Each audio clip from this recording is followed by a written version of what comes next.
By the way, that was Italy's Prime Minister Giorgia Meloni, who stopped smoking. Meanwhile, earlier today at the G7, some sound bites from President Trump on the Iran deal. We have sanctions, which will never let them rebuild. They would have no money. They would be in poverty. The 91 million people would starve. So something will happen as soon as they behave. When they behave, we're going to let that go. We're going to have to. There's some element to this where you send the vice president. If it works out, great, you look like a genius for sending him. And if it doesn't work out, it's the vice president's fault. I like that idea, sure. What? This way, if it works out, I'm going to take the credit. If it doesn't work out, I'm blaming J.D. You better be careful, J.D. He's going to turn his plane around and get the hell out of here. Yeah, I like that idea. I think it's a good idea. President Trump has said that he is willing to send the finalized text of the deal to Congress.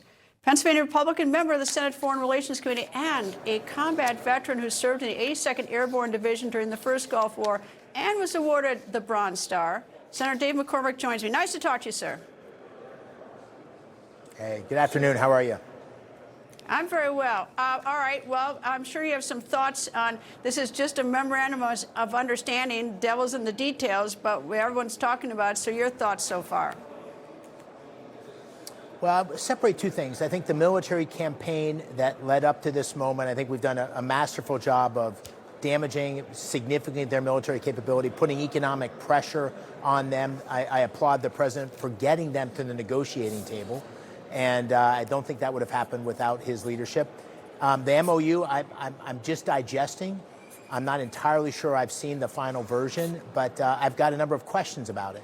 And so we'll have to see how that plays out. I think if it has the two things the president's talked about, I think we're in good shape. One thing is that there can be no path to a nuclear weapon or not giving up the enriched uranium. So that's going to be negotiated in the next 60 days. That has to happen for this to be successful. And the second thing was the president's words that you have to pay per performance. You can't lift the sanctions or give them real economic relief on the sanctions until they take tangible steps towards eliminating that nuclear capability. I think opening up the strait by lifting the blockade, that makes good sense. The blockade was put in place because of the efforts of Iran in the strait. But I think the sanctions need to stay in place until we see the Iranians do the things that they promised to do. And listen, this is a regime that lies time and again, so we've got to treat it with skepticism until we see real action. Being a good American, I'm hoping for the best, with this. But I have some questions about it too.